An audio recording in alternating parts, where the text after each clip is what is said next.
लोग जहेज खूब जमा कर रहे हैं। और एक वो है हैदराबाद का एक वाकया है कि हैदराबाद की एक फैमिली गुजरात गई।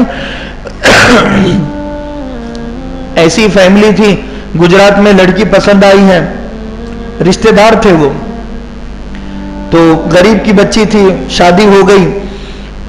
तो इन्होंने 1 महीने के बाद कहा कि जहेज चाहिए। अब ये शौहर सताने लगा, कहा कि मुझे गाड़ी चाहिए। अब वो बेचारी गरीब की बच्ची थी, गुजरात की थी, दूर की थी, वो माजरत करने लगी, मारने तोड़ने लगा। अब ये सबने मिलकर, माँ बहन और चाचा और खालाए, सब मिलकर उस बच्ची को हैदराबाद में भेज दिया। 4 बहनें थी उनकी, ये बड़ी बेटी थी, इससे छोटे 3 लड़कियां थे, वो गुजरात में ही थे। इसे फोन पर बात करने नहीं दे रहे, हैदराबाद में भेज दिया। और जो बेचा है 12,000 रुपये में बेचा है, 12,000 रुपये में उस बच्ची को भेज दिया, शादी के 1 साल के बाद ही। अब वो बच्ची जिसने खरीदा वो भी एक मुसलमान था, 1 महीना उसके पास रही है, फिर उसने उस बच्ची को 36,000 रुपये में दूसरी तरफ भेज दिया। उस बच्ची को खरीदा और बेचा गया 15 मरतबा, 15 मरतबा खरीदा, 15 मरतबा बेचा। उसका इंटरव्यू जब लिया एक एंकर ने, तो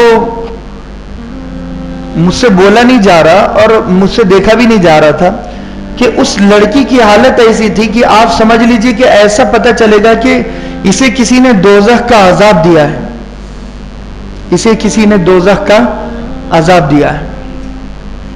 उसका चेहरा और उसके मतलब हर चीज उसकी बदल चुकी थी और इतना जुल्म किया गया था कि हम सोच भी नहीं सकते।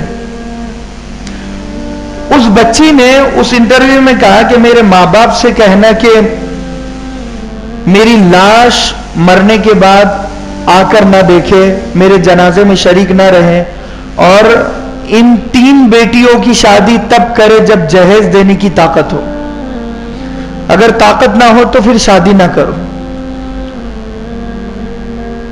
जंगली कुत्तों के सामने मेरी बहनों को डाल देना, मगर इंसानों से उनकी शादी मत करना। क्यों? क्योंकि अगर जहेज ये लेकर आएगी ना तो फिर इसके साथ इंसानों जैसा सुलूक होगा, अगर जहेज नहीं लाएगी तो फिर इसे कुत्तों की तरह ट्रीट किया जाएगा, इसके साथ कुत्तों के जैसा सुलूक होगा। वो बताती थी कि जब खाना उसे दिया जाता था तो खाने में थूक कर उसे दिया जाता था, खाने में थूक कर उसे दिया जाता था। तो अब मुझे आप ये बताइए कि शादी करके ले जाने वाले भी मुसलमान, और ये सारी चीजें आज हमारी शादी ब्याह में होती है, हम इससे बच नहीं सकते।